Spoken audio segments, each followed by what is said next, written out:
Bonjour, je vous retrouve aujourd'hui pour vous parler d'un film actuellement dans nos chères salles de cinéma, Kaamelott, deuxième volet, partie 1, à savoir le deuxième opus de la trilogie Kaamelott, réalisé, scénarisé, composé aussi pour sa musique, mais aussi monté par Alexandre Astier, le père fondateur de la saga Kaamelott, puisque dans les années 2000, donc, il y avait cette série si connue et célèbre avec des capsules de 3 à 4 minutes de gag pour les 4 premières saisons de cette série culte, évidemment. Ensuite, avant d'en arriver à 2 saisons, les saisons 5 et 6, qui comportaient des épisodes beaucoup moins nombreux, mais beaucoup plus longs, d'environ 1 heure, avec une volonté de conserver l'humour, quand même, évidemment, qui était un peu l'ADN initial de la saga, mais d'essayer d'instiller un peu plus de noirceur, quand même, au contenu.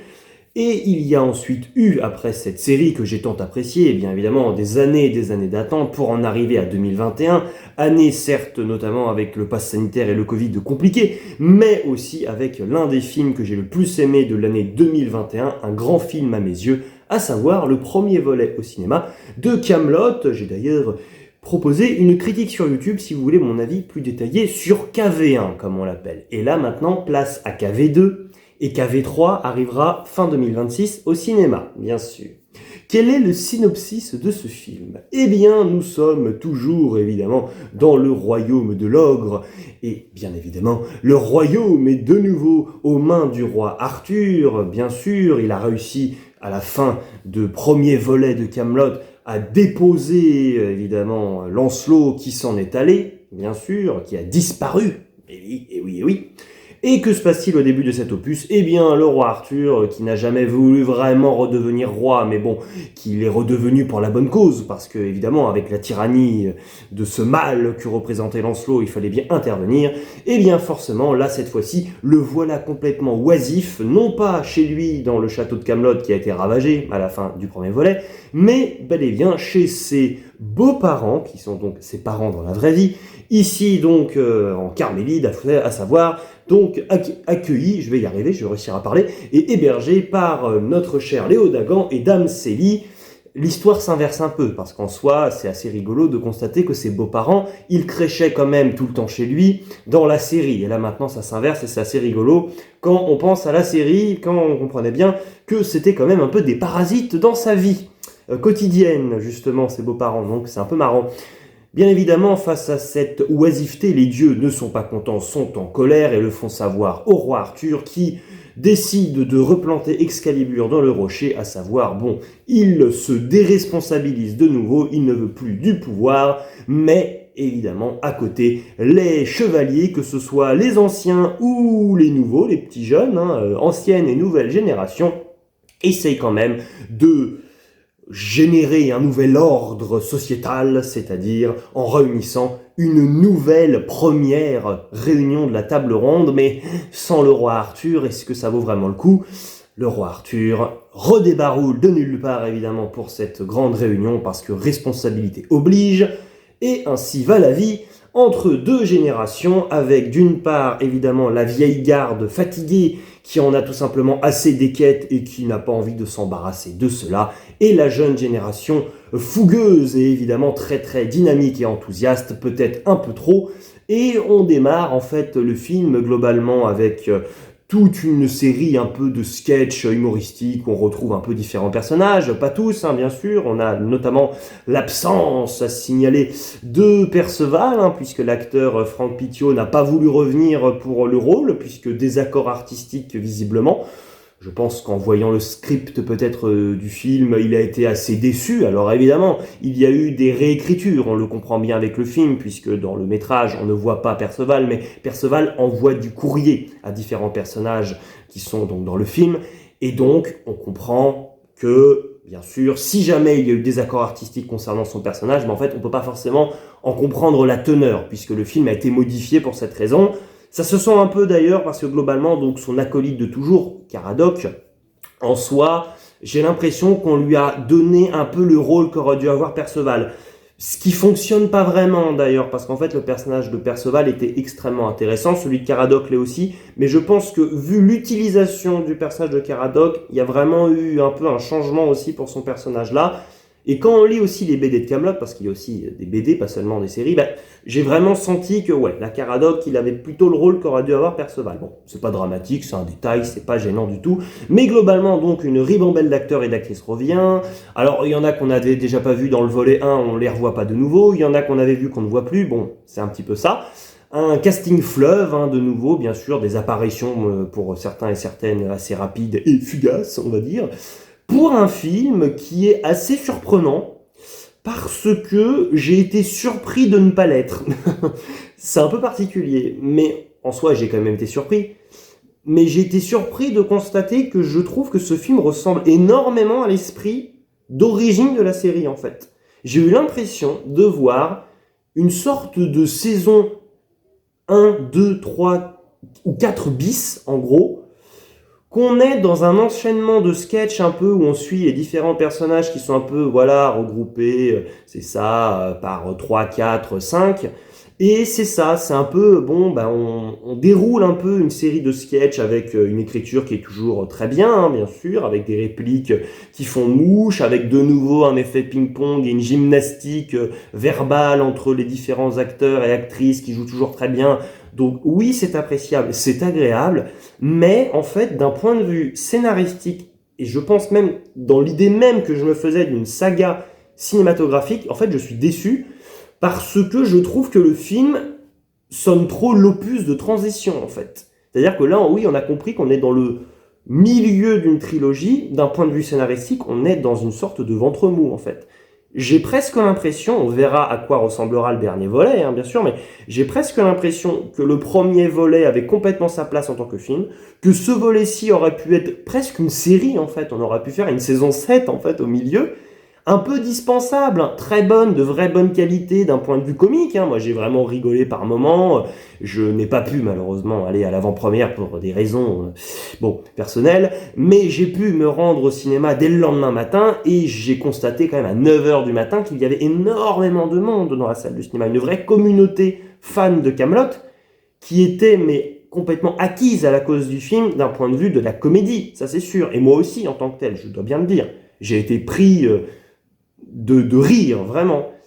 Mais il y a cette frustration que l'histoire, en fait, n'a pas avancé. Et je pense que c'est assez flagrant avec le personnage de Lancelot, parce que je m'attendais quand même si c'est un opus qui est entre, deux opus, mais je m'attendais à au moins une confrontation entre Kaamelott, d'un côté, donc, le roi Arthur, et les déchus de Kaamelott, à savoir ici Lancelot. Aidé aussi par Méléagant, qui est donc un peu l'équivalent de l'empereur, Palpatine, si on fait référence à Star Wars, parce que c'est le personnage que l'on voyait dans les dernières saisons de Kaamelott qui apportait toute une noirceur. Alors moi, quand j'étais petit, ce personnage me faisait peur, donc je ne l'appréciais pas trop, mais j'ai appris à l'apprécier, évidemment, en revoyant la série, en grandissant. Et je trouve que c'est un personnage qui est très mystérieux, justement. Pour moi, en fait, c'est la définition même du type machiavélique, mais en même temps, avec un tel mysticisme, c'est un peu le diable, quoi. Et puis il a une voix, cet acteur, qui est vraiment imposante, une voix vraiment particulière. Et là, en fait, je trouve que Lancelot, il vit son petit bout d'aventure, si l'on veut, dans son coin, dans ce film, parce que vraiment, l'acteur, ici, pour Lancelot, n'a côtoyé absolument personne du casting, à part l'acteur qui joue Méléagant qui revient. Et j'avoue que je trouve ça un peu dommage parce que, alors, c'est pas que ça avance pas du tout l'histoire de Lancelot, mais ça n'avance pas tant que ça. Et le personnage de son mentor, j'ai été très déçu par son attitude, en fait, parce que c'est un personnage qui se retrouve à avoir un peu la pétoche dans ce film, à avoir peur de différentes créatures que l'on va rencontrer dans le film. Ce que je trouve un peu bizarre, j'ai l'impression que ce personnage a évolué et pas vraiment dans le bon sens, il me fait beaucoup moins peur, en fait, maintenant. Donc ça me pose un peu question. En plus, même sa voix, je trouve qu'il en joue moins, donc c'est un peu particulier. Par contre, les créatures que l'on observe en effet dans le film, qui ont été composées en effets spéciaux, sont bigrement réussies. Franchement, j'ai été épaté. C'est digne d'un blockbuster américain et états-unien, ça n'a aucun problème, vraiment, c'est magnifique. Avec un budget qui est important pour un film français, mais qui n'est pas non plus exceptionnel, bien sûr, c'est-à-dire 20 millions d'euros, c'est quand même beaucoup, mais le film aurait pu avoir plus, quoi. Et franchement, Je trouve que c'est admirable d'un point de vue comme ça, de ces textures d'effets spéciaux, bien sûr. D'ailleurs, d'un point de vue globalement de la mise en scène, des plans larges et de la dynamique, on va dire, installée un peu avec le montage, je trouve que c'est un film qui est de nouveau intéressant, bien sûr. Le souci, en fait, c'est la durée du film. C'est peut-être lié au montage si l'on veut, mais en fait, le montage en tant que tel est réussi, c'est juste qu'il y a trop de scènes et il y a trop de personnages. C'est ça, le vrai problème. Il aurait fallu plus ciseler, bien sûr. Le film dure 2h19. Et en fait, si on part du principe que c'est surtout une comédie, c'est trop long. C'est vraiment trop long. C'est-à-dire que je pense qu'il y a au moins 30 minutes en trop dans ce film. Après, la bonne idée de ce métrage, je pense, c'est quand même de nous surprendre sur cette idée qu'il y a au moins, je dirais peut-être bien 20 voire 30 minutes de film où l'on ne côtoie, en tant que spectateur ou spectatrice, que des personnages que l'on connaît seulement et que l'on a découvert seulement depuis Kaamelott premier volet, voire même depuis Kaamelott deuxième volet pour certains. Et ça, c'est un choix qui est intéressant. Ça veut dire qu'Alexandre Astier nous propose ici une version de Kaamelott où par moment, on se détache en fait des figures historiques un petit peu que l'on connaît et on s'intéresse aux nouveaux personnages qu'il essaie d'inclure dans son récit, notamment des personnages qui sont campés par ses enfants, par exemple. C'est un choix qui est fort, qui est intéressant. Encore une fois, d'un point de vue comique, il opère, mais je pense que d'un point de vue de l'intérêt qu'il suscite chez le public, j'ai un peu peur que les gens se perdent. C'est-à-dire que moi, j'ai apprécié le film, même si je l'ai moins apprécié que Kaamelott premier volet, et je me méfie aussi parce que souvent j'ai tendance à toujours apprécier de prime abord un travail d'Alexandre Astier, mais c'est souvent un travail que je vais glorifier un peu plus avec le temps, qui va vraiment, c'est ça, être bonifié au fur et à mesure de revisionnage et au moment d'y réfléchir, en fait, de repenser au métrage en me disant c'est une œuvre qui comporte des qualités, qui peut comporter des défauts, mais ça a une signature. Et là, c'est signé Alexandre Astier. Et là, je ne peux pas, évidemment, m'empêcher de penser que oui, c'est bel et bien l'œuvre d'Alexandre Astier. C'est l'œuvre d'un artiste qui a sa vision de la chose, qui la propose, qui l'impose même d'une certaine manière. C'est comme si, c'est comme ça, et ça vous plaît ou non. C'est ainsi. D'ailleurs, la fin du film, bon, je parlais de montage, mais s'il y a quand même un vrai problème pour le coup avec le montage, c'est la fin du film. Parce qu'en fait, on sait qu'Alexandre Astier, il a tourné son film, celui-ci et le suivant un peu d'un coup, et là tu sens qu'à la fin du métrage, là c'est très abrupt, c'est-à-dire vraiment, ça se termine comme ça, paf, et après, rendez-vous au prochain film. Là pour le coup, la césure finale, elle ne m'a pas convaincu du tout, et je trouve qu'elle est un petit peu exagérée, et en même temps, c'est un côté un peu provocateur, c'est-à-dire, c'est lui qui a un peu, bon, ben c'est ça, les clés du camion, quoi, pour faire ce qu'il veut avec, et en cela, il ne propose pas une œuvre de pur fanservice, j'ai envie de dire. Il emmène Kaamelott là où il veut l'emmener. Moi, ce que je reproche un peu, c'est que je trouve qu'il l'emmène dans des sentiers, en fait, qu'on a déjà traversés. Il est question, évidemment, pour le roi Arthur et la reine Guenièvre, d'avoir un héritier. La question se repose, donc on remet sur le tapis la question de la fiole, évidemment, qui va leur permettre d'avoir plein d'enfants rapidement, mais évidemment, on se doute que ça va encore foirer. Et en même temps, il y a une évolution de personnage, parce que normalement, là, on a compris que le roi Arthur et la reine Guenièvre s'aiment. Mais du coup, t'as l'impression qu'on a quand même rebasculé dans leur relation d'avant de se rendre compte de ça dans le premier volet. Donc, bon, c'est un peu comme ça, il faut se faire à l'idée, disons-le. Et moi, le personnage d'Arthur, je le trouve intéressant, parce que c'est clairement le personnage dépressif et le personnage aussi qui a une responsabilité beaucoup trop forte et beaucoup trop de pression sur ses épaules et qui ne peut pas supporter ça, en fait. En fait, il supporte ce rôle qu'il est censé endosser, il le supporte par moment. Ce qui fait qu'on a des impressions en fait de stagnation, mais en fait c'est surtout qu'il se dit allez, j'ose y aller, j'avance et des fois je recule. Je comprends que des spectateurs et spectatrices aient un peu du mal à suivre le personnage d'Arthur. Moi j'avoue que je le trouve attachant pour ça justement. Et je trouve qu'à un moment justement il tient un discours au moment de la première réunion de la table ronde, on va dire, version upgrade cinéma, on va dire ça comme ça. Je trouve qu'il tient un discours justement sur le chef d'État qui est fort justement. C'est un discours fort parce que ça donne vraiment ce sentiment qu'il vaut mieux être comme dans son cas, quelqu'un qui n'a pas envie d'avoir le pouvoir, qui peut même se montrer oisif, parce que là visiblement il peut se permettre à peu près de l'aide, parce qu'il n'y a pas de danger, d'invasion extérieure, de Burgonde ou de que sais-je, donc bon, il peut se le permettre, on va dire ça comme ça. Il vaut presque aussi mieux être un enfant en quête d'aventure, même si c'est un peu naïf, plutôt globalement que les dirigeants que l'on peut avoir aujourd'hui qui vont s'amuser à aller envahir l'Ukraine par exemple. Moi j'ai ressenti comme ça à un moment une sorte de moment monologue, un peu une sorte de portée thématique qu'a voulu installer Alexandre Astier. Alexandre Astier, moi c'est un artiste que j'admire vraiment profondément, et j'ai pu des fois vraiment, comment dire, quand j'ai pensé à des projets audiovisuels que j'ai menés, moi à mon humble statut d'amateur, mais penser à Alexandre Astier, en fait, qu'est-ce qu'il aurait fait à ce moment-là, par exemple. Ça peut inspirer, je dis pas que je prétends savoir exactement ce qu'aurait fait Alexandre Astier, mais comment lui, il aurait raisonné. Et du coup, j'essaie de m'inspirer un peu, c'est ça, de figures d'inspiration, c'est le cas de le dire, pour essayer d'avancer. Et là, il tient justement un discours dans un monologue qui est censé un peu galvaniser les troupes, et je trouve que voilà, il y a une vraie portée en fait dans ce que l'artiste, là, via son personnage, a envie de nous dire. Je trouve que c'est un moment fort, voilà. En plus, il parle d'inspiration, parce que c'est ça aussi la thématique du film, c'est qu'on a une ribambelle de chevaliers, mais est-ce qu'ils agissent vraiment? En fait, pas vraiment. Et d'ailleurs, la question, c'est d'inspirer le peuple. Mais le peuple, on ne le voit presque pas, on le voit via des bribes, en fait, via des paysans notamment. Et pour moi, c'est pas un défaut du film, on le voit aussi via la clientèle de la taverne, mais en fait, c'est ça, on voit des personnes qui sont normalement de hauts dignitaires, personnes, voilà, de la noblesse, qui ont quand même des titres, qui ont des responsabilités, mais qui ne galvanisent pas les troupes, en fait, qui ne galvanisent pas le peuple, parce que, c'est ça, on a d'une part les blasés, puis les inexpérimentés, pardon. Je trouve que c'est intéressant, parce qu'on a une belle... En fait, on a une belle complémentarité. Si on prenait les avantages des uns et les avantages des autres, on pourrait avancer notamment vers le Graal. Et là, tu sens en fait qu'on n'avance pas, qu'on s'enlise. Ça peut être frustrant, et je trouve qu'il y a un côté réjouissant à se dire, en même temps, c'est réaliste. Comment faire avancer ensemble toute une bande de dizaines de personnages? C'est pas possible. Et Alexandre Astier, je trouve que il arrive à pointer du doigt quelque chose qui est assez réaliste. C'est qu'on aurait envie de penser que Kaamelott, oh là là, bon, c'est comique, ça nous fait rire, mais c'est pas très réaliste. Et en même temps, on sait qu'Alexandre Astier, il est très friand de cette idée de se dire que il trouve que ce qu'il fait, c'est beaucoup plus réaliste que des films ou des œuvres littéraires ancestrales qu'on peut lire, même des fois médiévales, concernant justement les chevaliers de la table ronde, qui parlent comme dans des livres, c'est le cas de le dire, et qui s'expriment très bien, qui savent tout de suite forcément quelle mission accomplir, comment le faire, et ils y vont. Là, c'est sûr qu'on a des petits humains qui sont faibles, qui essayent de se coopérer entre eux, et même en coopérant magnifiquement, ça se trouve, ils n'atteindraient même pas certains objectifs, et ça montre en fait toute la médiocrité un peu humaine, et c'est ça, oui, toutes ces insuffisances en fait.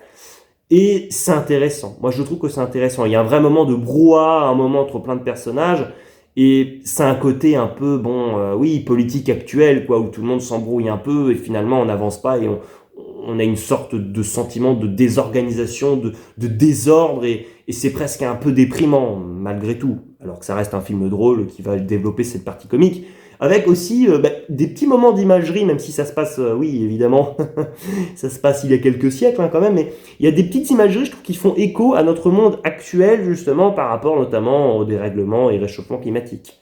Donc c'est assez intéressant, je pense qu'il y a un vrai discours par rapport aux anciennes et aux nouvelles générations. Donc moi, ce discours-là m'a plu, l'humour m'a plu, mais voilà, des petits soucis... concernant, oui, c'est ça, le format et la durée du film, et concernant son scénario. Je n'ai pas envie de spoiler le film, parce que globalement, je vois pas ce qu'il y aurait de particulièrement important à spoiler, je l'avoue. Mais voilà, donc n'hésitez pas à me dire dans les commentaires ce que vous avez pensé de ce film. Moi, j'aurais plaisir à aller le revoir au cinéma avec un ami qui adore Kaamelott, et en plus qui a envie de monter à son humble niveau aussi, un projet amateur Kaamelott, donc ça va bien inspirer tout ça aussi. C'est un film que j'ai apprécié, que je reverrai peut-être encore à la hausse. Ça reste un film quand même qui est une vraie proposition de cinéma, bien sûr, mais qui va en décontenancer plus d'une et plus d'un, et je pense que ceux et celles qui avaient été déçus par premier volet pourraient l'être de nouveau, et je pense qu'Alexandre Astier va perdre du monde, mais je pense qu'il est prêt à perdre pas mal de personnes du public, tant que lui va au bout de sa vision, et il faut quand même le préciser qu'il semble prendre un malin plaisir quand même à poursuivre son œuvre. C'est-à-dire, on sent le type qui s'éclate quand même. Parce que sous les airs, c'est ça, de ces personnages qui sont blasés, on sent un réel intérêt, c'est ça, en termes de joute verbale, à faire s'exprimer ces personnages et avoir des interactions entre eux, et à étendre son univers, bien sûr. Mais étendre son univers via des apparitions de personnages, c'est bien. Maintenant, il s'agirait de générer plus d'interactions, et on l'espère, un combat... oui, entre le roi Arthur et puis Lancelot, et je m'attendais à ce qu'il y ait des morts aussi de personnages importants, et j'ai l'impression qu'on ne se dirige pas dans ces potentielles conséquences mortuaires, en fait, pour les personnages, mais je veux pas que des personnages meurent comme ça, c'est pas mon côté sadique, Mais ça serait peut-être pas mal d'avoir une sorte de poids un peu... je pensais qu'on l'aurait au début, notamment avec la Reine Guenièvre. Je ne dis pas si ça arrive dans le film ou que sais-je, mais moi j'avais le pressentiment qu'il allait lui arriver quelque chose. Il lui arrive quelque chose au début et finalement c'est pas si grave par rapport à la mort que je lui présageais. Même si elle meurt peut-être vers la fin du film, je ne dis pas. Mais en tout cas, bon, voilà. Je trouve que ça serait peut-être pas mal de marquer le coup. Voilà, ils auraient pu dire aussi que Perceval était mort au début du film, comme ça. Non, je rigole, hein, mais bon, voilà. C'est comme ça. Et on verra s'ils trouvent le Graal. Hein. Moi, je sens qu'ils ne vont pas trouver le Graal. J'ai un doute. Je me demande s'ils vont trouver le Graal et je ne suis pas sûr qu'ils trouvent le Graal. S'ils trouvent le Graal, je trouverais ça logique. S'ils ne trouvent pas le Graal, je trouverais ça logique aussi. Dans les deux cas, en fait. Parce que je sais qu'Alexandre Astier me mènera vers sa vision qui fera que pour lui ce sera cohérent. Peut-être pas pour tout le monde, mais au moins pour lui. Voilà, donc ça reste un éloge quand même de cet artiste que j'aime tant, même si voilà, j'ai préféré le premier volet, je pense que même en revoyant ce deuxième volet partie 1, je pense que je continuerai de préférer assez largement quand même le premier volet. Allez, à bientôt, ciao, à la prochaine.